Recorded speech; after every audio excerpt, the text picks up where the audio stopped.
The end of the Executor. Why computer vision engineers are becoming optional. The signal nobody wants to talk about.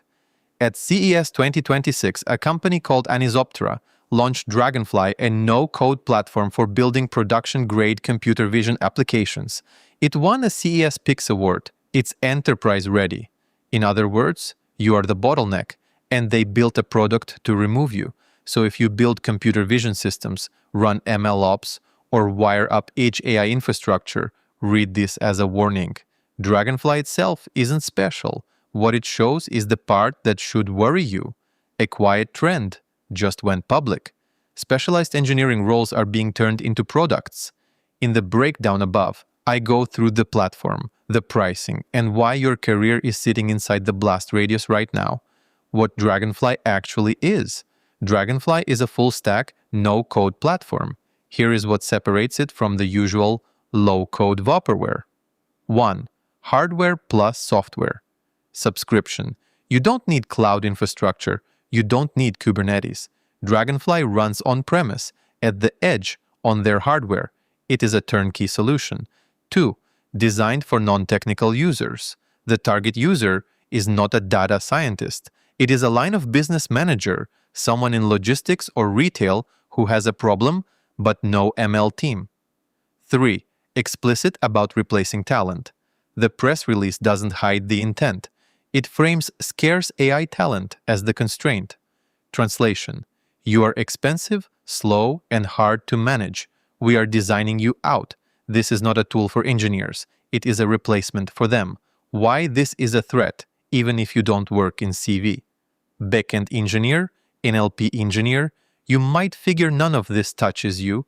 You would be wrong. Dragonfly is a signal. It proves you can take a deeply specialized discipline, the kind that used to demand a PhD, and ship it as a subscription. If they pulled that off for computer vision, the same thing is coming for NLP.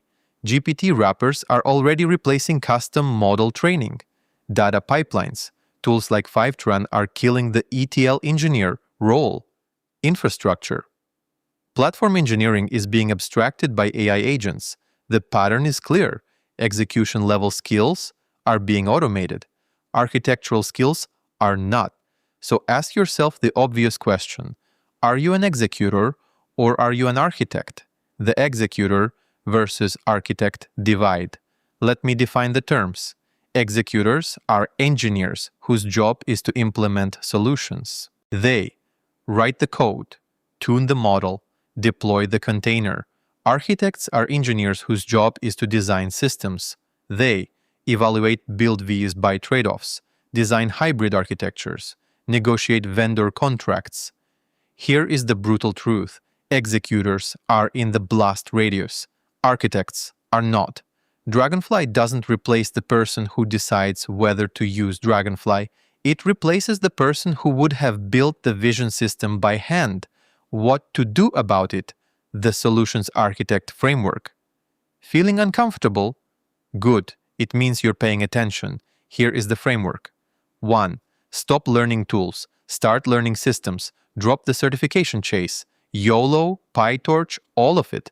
Those are execution skills. Learn to evaluate vendor platforms instead. Learn to calculate TCO, total cost of ownership.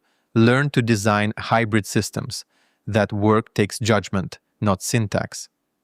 2. Learn to speak business. Dragonfly gets sold to managers because it talks in their terms, ROI and time to deployment.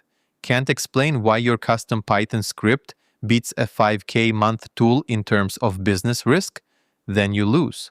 3. Become a solutions architect. A solutions architect doesn't write code. They deliver verdicts. They weigh the options, Dragonfly versus custom, design the architecture, and make the final call. The role is AI-proof for one reason. It carries accountability. The verdict. Dragonfly is not the problem. It is the signal. The engineers who survive are the ones who move up the stack, from execution to architecture. The full tactical breakdown is in the video above.